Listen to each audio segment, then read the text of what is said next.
Thank you, Mr. Speaker, and thank you for the guidance that you have given us.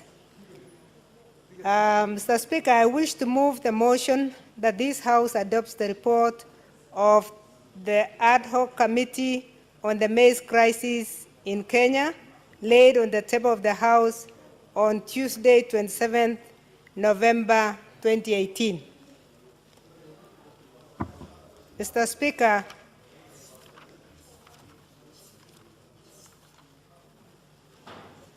as I had mentioned yesterday, Mr. Speaker, on the 8th of August 2018, Senate passed a motion on the establishment of the Ad Hoc Committee to investigate the maize situation in the country. In the motion, the Senate resolved to inquire into the maize crisis in the country and specifically gave us 5 items. One was why farmers who have delivered their produce to NCBB have not been paid to date at the time.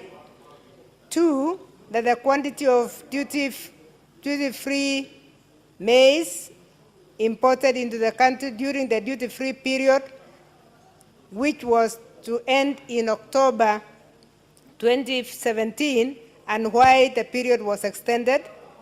3, the challenges facing the maize farmers and the NCBB, and make recommendations on how to resolve the challenges.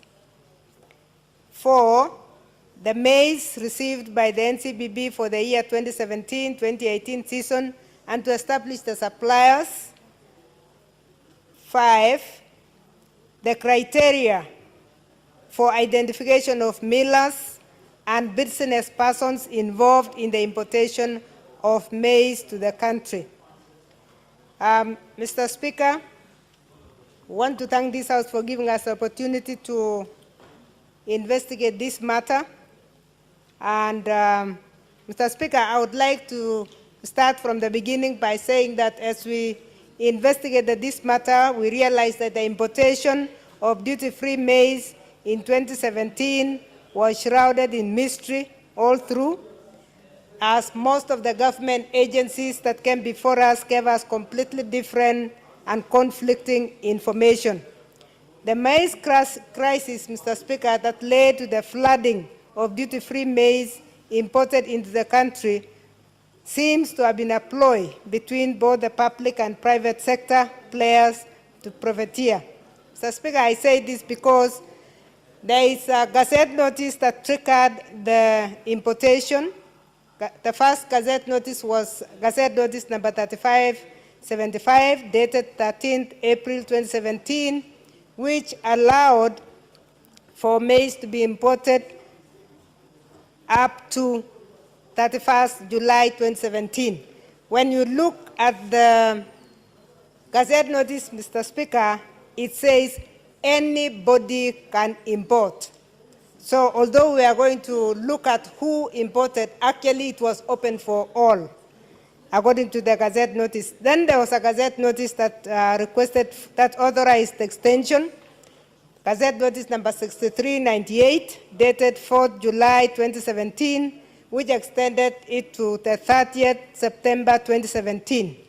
Mr. Speaker, there was a second extension by a third Gazette notice 7248, dated 27th July 2017, which extended to 15th October 2017. It was therefore expected, Mr. Speaker, that from October 15, 2017, any maize that is brought to the country should pay duty. Apparently that did not happen, Mr. Speaker. And I just want to mention that the Authority for Extension and for the Gazette Notice 6398 was as per minutes that we received from the Cabinet Minister, minutes of 21st June 2018, which are in the documents that members have.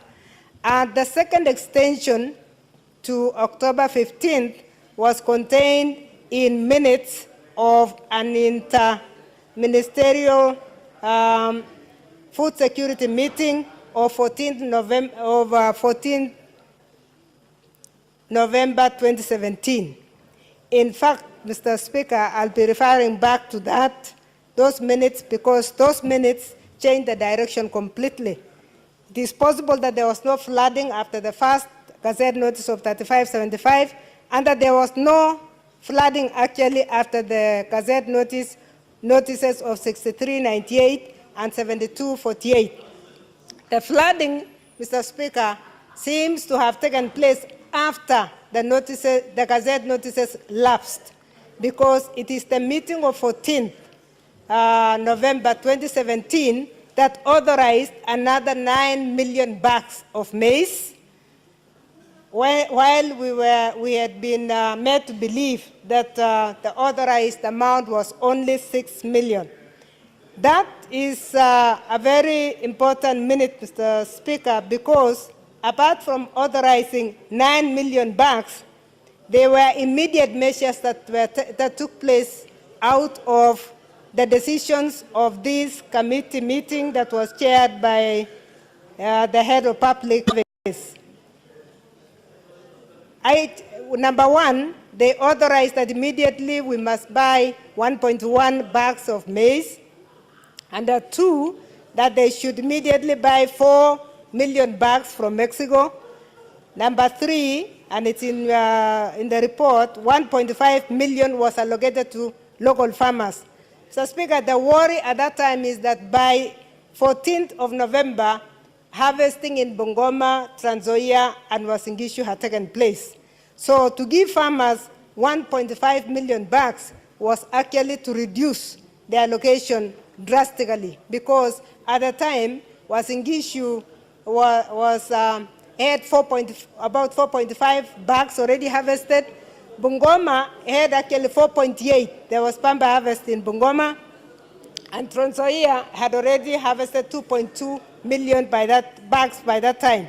So it makes one wonder why, at the time when harvesting had taken place, when farmers point already of order, had... Senator Wambua.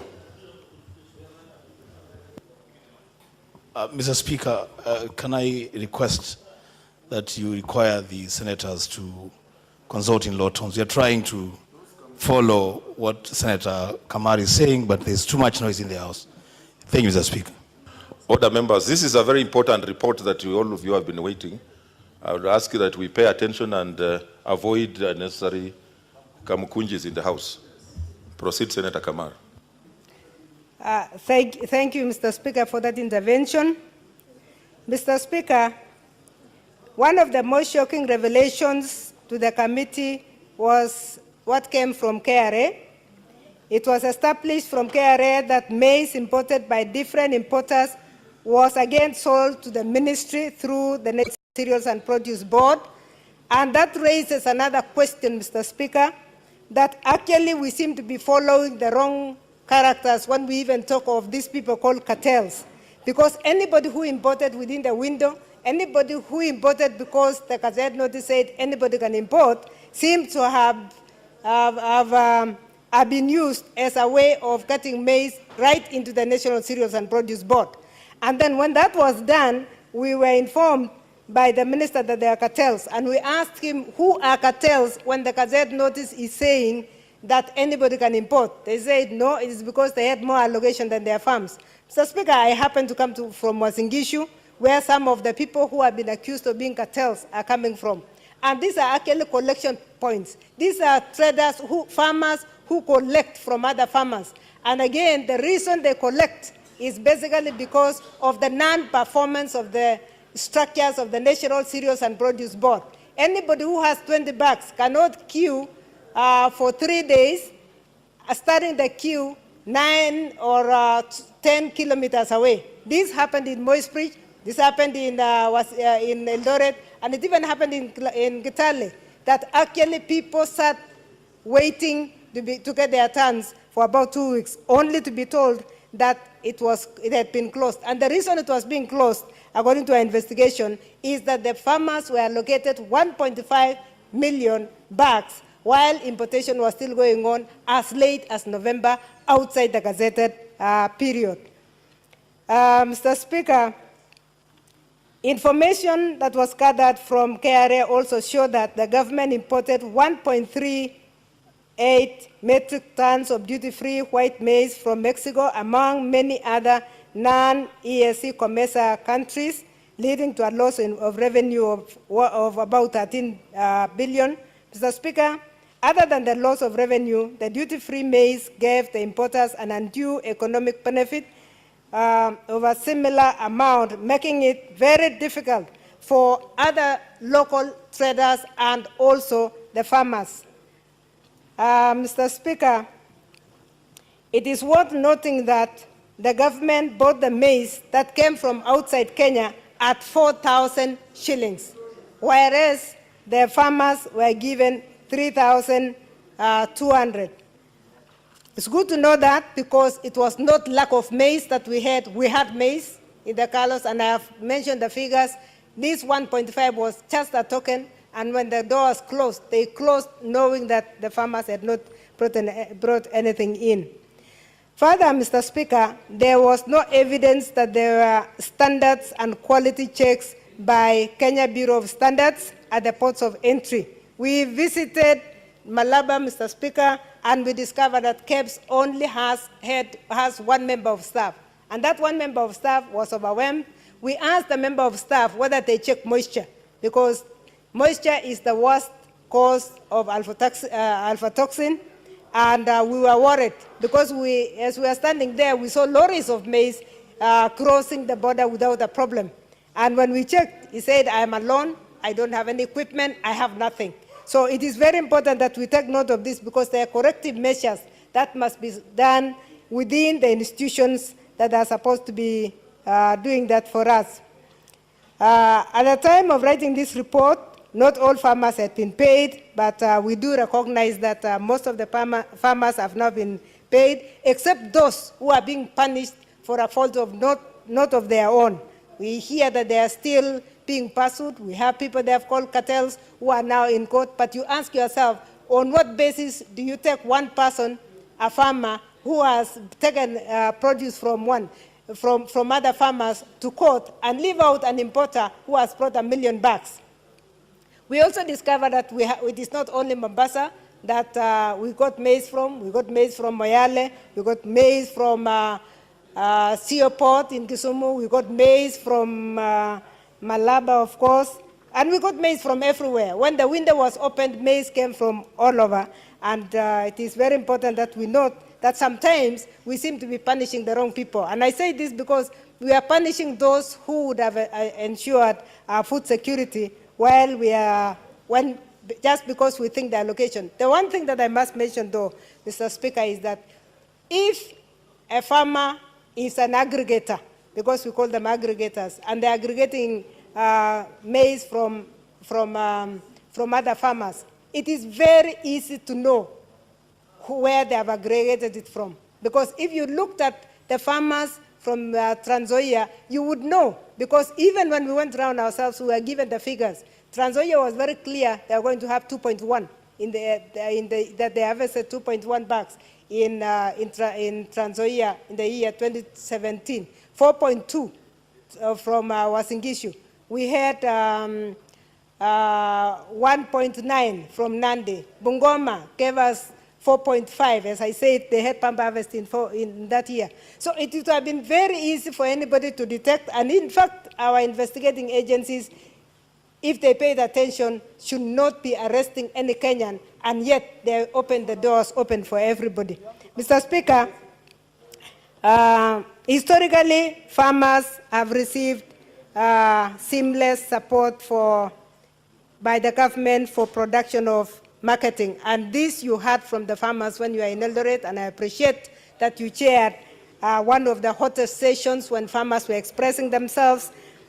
Farmers in this country were respected from independence to a certain level, and at that point, farmers did express that they used to receive seamless support from government, from production to marketing. This was because they used to get their inputs from the KFA, they used to get financial support from AFC, and the offtake from the National Cereals and Produce Board. When there was crop failure, farmers were also cushioned because there was something called GMR, Guaranteed Minimum Return. I think it is time that Senate pushed, because agriculture is devolved, as we all know. We need to look for ways of cushioning our farmers, especially if we are talking of really something called food security as one of the big four. There is nowhere we will go thinking of food security being security of maize coming from outside this country. So it is important that we think about that, think of how they used to be and how and how they enjoyed farming those days. At the moment, and we went around as we went touring, the poorest people that we have in this country are the farmers. They are the only ones who are still living in tight houses. They are the only ones who cannot afford a new implement. Those days when some of us were young, we remember that farmers used to buy their implements almost annually. And I remember farmers were the richest and they used to have the best vehicles in the society, but now they have completely been reduced.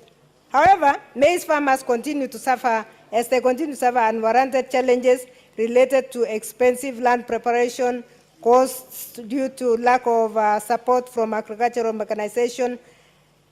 The county governments have given them very limited support. And this is very important for Senate. It is devolved. County governments are really our areas of interest. We need to make decisions here that will change the way they deal with their farmers, because they don't seem to have grasped the fact that agriculture is fully devolved.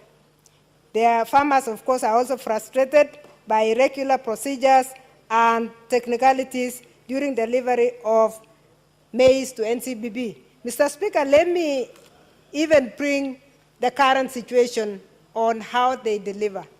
Delivering maize is a nightmare. When we went round, we were told by the farmers. It's a farmer, a lady in Bungoma, who told us, "You are coming to ask us the obvious questions. Why are you here anyway? You should not be here. We have not been able to deliver our maize because we are told, you take your maize and you are told it is not dry. You go and dry. When you come back, you are told that your name is not in the system. You go back, you come back. They said it is a waste of time." Then she ended by telling us, "But do you know that one bag of maize is equal to one jogo? So why are we wasting time on this?"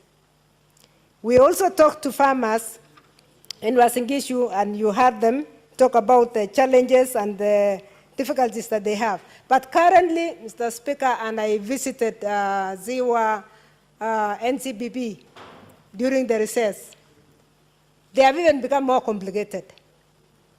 Delivering maize to NCBB has become more complicated than it was before. These days, you are required not only to take your ID and confirm the number of acres you have done, but you are told to take the title. Mr. Speaker, the challenge is a man has 5 sons. Each of the 5 sons has been given 20 acres to farm. And then the same father leases out another 20 acres. So you have about 7 people in the farm. Who is going to take the title? And who will believe whose title it is? It is a very tricky system. It is very important that the county governments now take charge of knowing their farmers, registering their farmers, because when we were interviewing both the national government and the county government, we also discovered that the national government would like to register farmers. And we said, whose farmers are you registering? Because it is easier for the counties to register their farmers, take stock of who has how many acres, and it only becomes easy and obvious. So unless there are other reasons, it's not right. Mr. Speaker, the NCBB is created by an act of parliament to regulate and control the marketing and processing of maize, wheat, and scheduled agricultural produce. However, over the period, through underfunding, mismanagement, frequent legal amendments to the National and Cereals Board Act, and of course, the corruption that we witnessed when we were there, NCBB lost its stature, and has been reduced to the biggest impediment and frustration to the farmers. In fact, Mr. Speaker, NCBB operates as a store.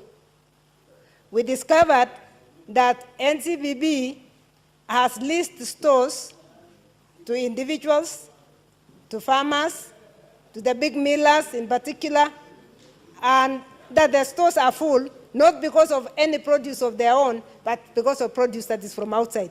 When we interviewed the minister on this, he said he was going to check.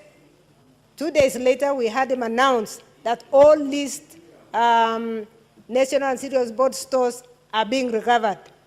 But only a month ago, the same miller said, no, we leased and our produce is inside. So even as we are talking, Mr. Speaker, the stores are full. And the reason they are full, the grain does not even belong to them. It belongs to, it belongs to the millers. So that is what NCBB has been reduced to. It has been reduced to a store. And so we need to have a different way of handling. And thank God this is a devolved item, because since it is devolved, I think we need to ask ourselves, as this Senate, how do we want to manage food security in this country? How do we want to manage the farmer right from planting to harvesting? And this is really up to this House to decide.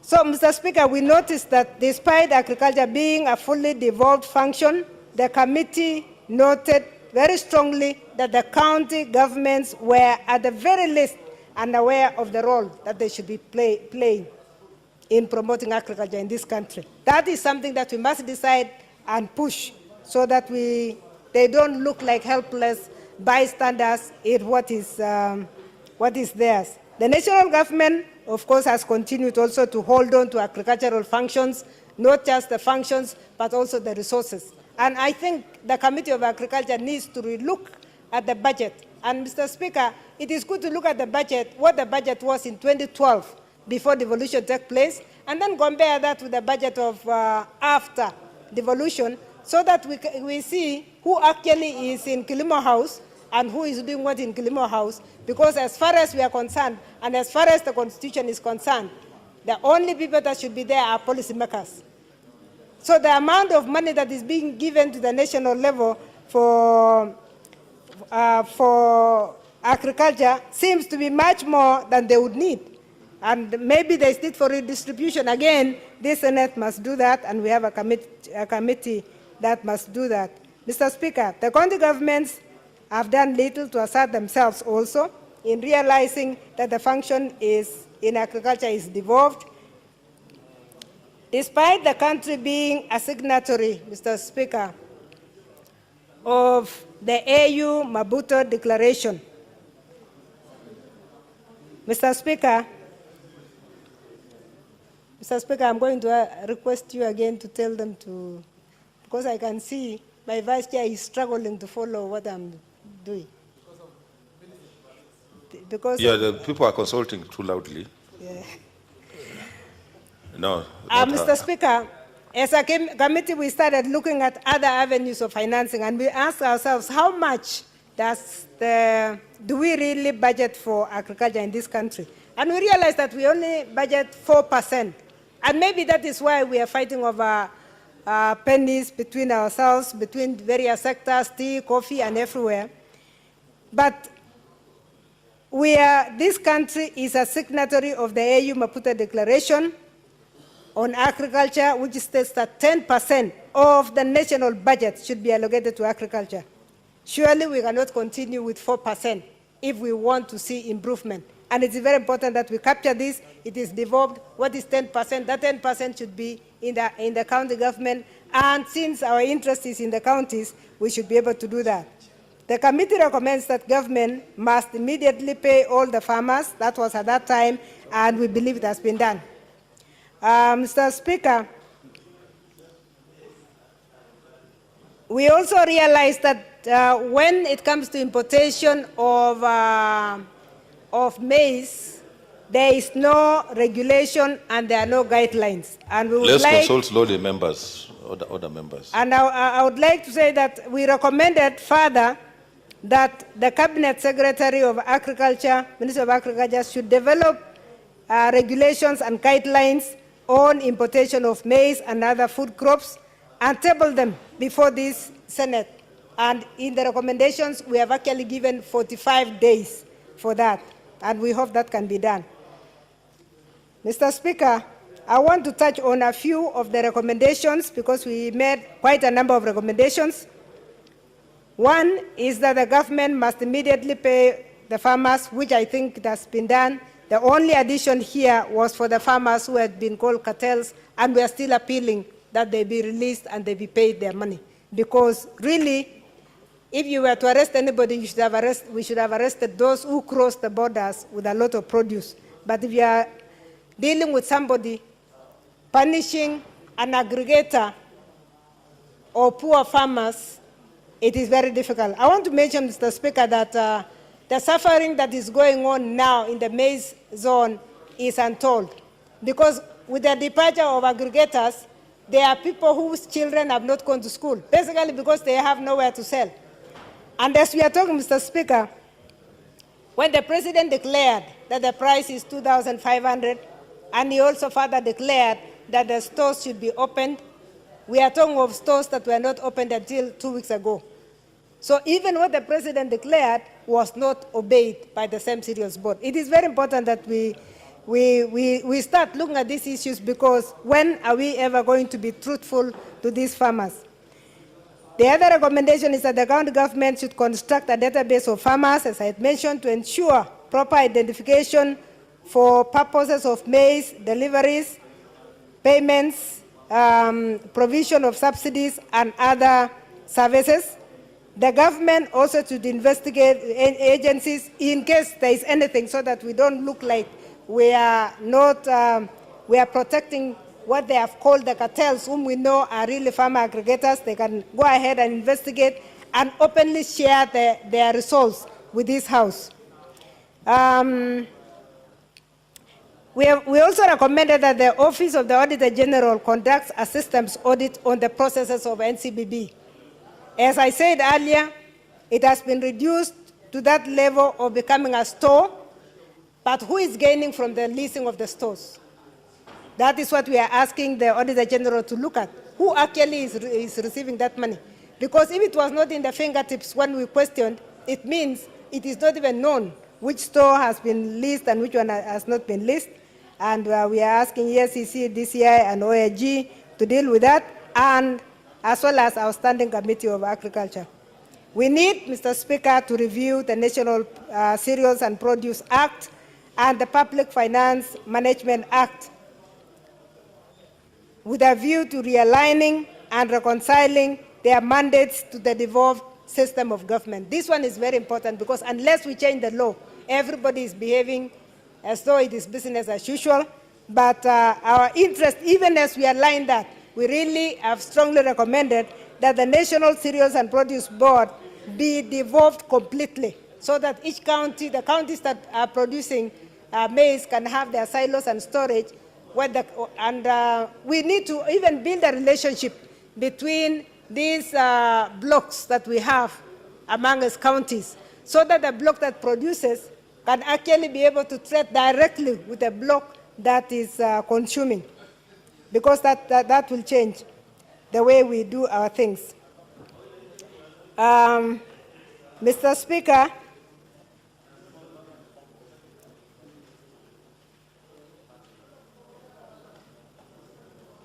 we have said the CS of Agriculture must develop regulations and guidelines, and we are giving him an opportunity to bring this within 45 days, so that within 1 year we have regulations on how to import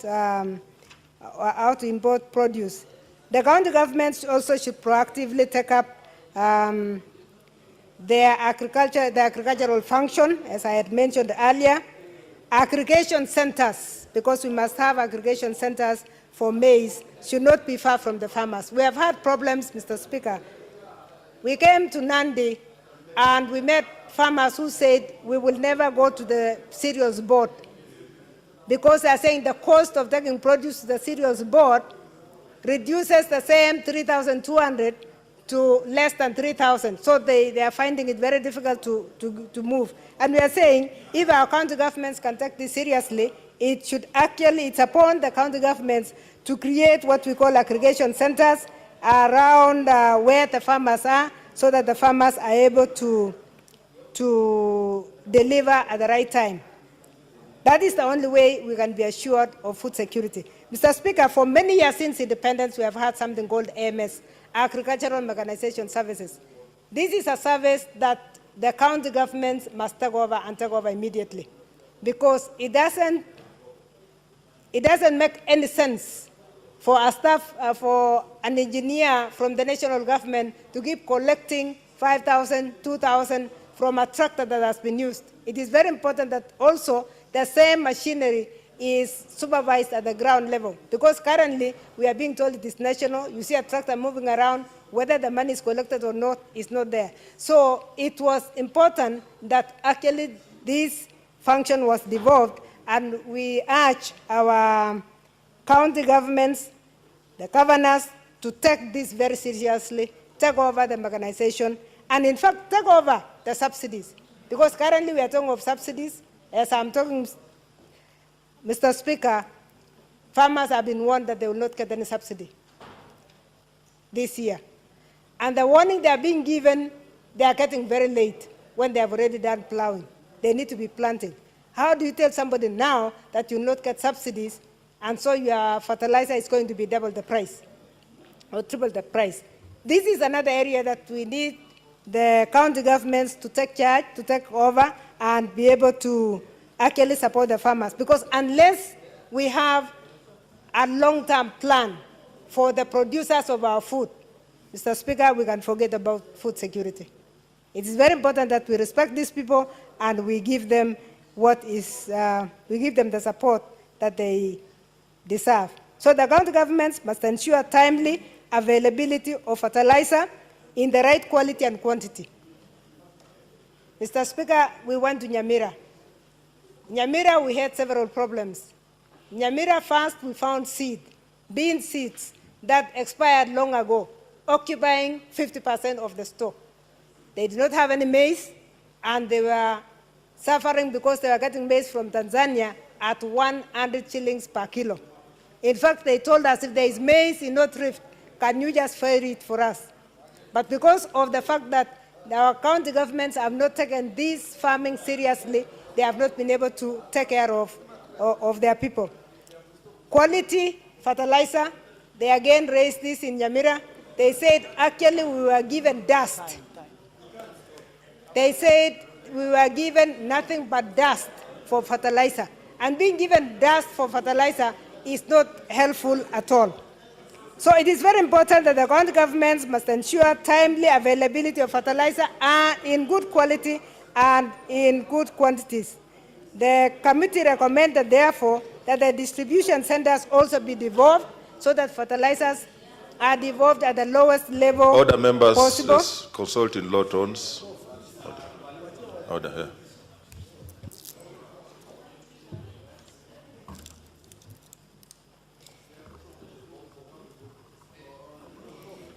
Yeah, Mr. Speaker, as I wind up so that my colleague can pick up some of the issues, the county governments must pass regulations and legislations that will help protect the farmers in the whole grain value chain. I know this was a learning curve for all of us. And even the governors that we met, the ones that we met, said the same, that they had not seen the seriousness of the fact that they have no law to protect the farmer. Nobody is paying attention to the farmer. And we really hope that the county governments will be able to handle this more seriously than it has been. One of the things that confused the reports that came from the agencies that came before the committee, Mr. Speaker, was the accuracy of the data. The data, you get something from KRA, which is different from what you get from KEBS, which is different from what you get from the Minister of Agriculture. So there is no way in which you can actually tell how much of what has come in. So for that, we also recommended that the government agencies must maintain accurate records, without which we must, they must be held responsible, because it became extremely difficult for us, in fact, to quantify, even to get the data of the people who actually imported. It was very difficult because everybody had different data. And we must hold people responsible for this. The reason being that you don't know whether it is true that the data is what it is, or actually somebody has mutilated the data before coming to present them to Senate. So we asked ourselves several times, how come what KRA has is different from what we have? As I wind up, Mr. Speaker, I have said about the current situation. I want to repeat that the current situation with the farmer is very bad. Farmers have been allocated a maximum of 400 bags. If I talk of the case of Uasin Gishu, where we produce 4.5 million bags, when you give the large-scale farmers 400 bags to go to the cereals board, you actually can only collect 1 million bags. And if that is the case, how shall we encourage these farmers ever to do any farming? Because it is very sad. Now, when that was done, it became very cumbersome even to deliver the same. Because the cereals board said you can only deliver in a bag. We were used to delivering in a lorry, so you must put them in bags. Now, farmers who have 10 bags, because the aggregators now must also utilize their 400, the space of 400 bags, means the aggregator of 10 bags Order members, consult in law tones. Really, let's take the issues being presented seriously. I'm winding up, Mr. Speaker, and I'm saying it is so difficult the way farmers have been handled this year, because these are farmers who are being told to carry their own bags because now they cannot aggregate, and the large-scale farmers have been denied the opportunity, so they can only take their 400 bags, which is 4 lorries. The small-scale farmers are the victims of all this, because if you have your 10 bags, you are supposed to put in a trailer and take them to the cereals board. 20 kilometers away, and the same price just crashes down. Even if they aggregate between themselves, the cumbersome nature, when you are delivering that same 1 lorry, 20 bags belongs to each farmer getting 20 bags, you would have to produce all the 5 titles, you come up with the IDs, the cost of the lorry that will have taken is just exorbitant. So we really need to rearrange how we are doing our things, and I hope that the National Cereals Board and the Ministry of Agriculture can actually take the farmer seriously. If they can take them to heart so that they can deal with this farming as something that is beneficial to the country, not to themselves. With those remarks, Mr. Speaker, I beg to move and ask the Vice Chair, Honorable Wetangula, to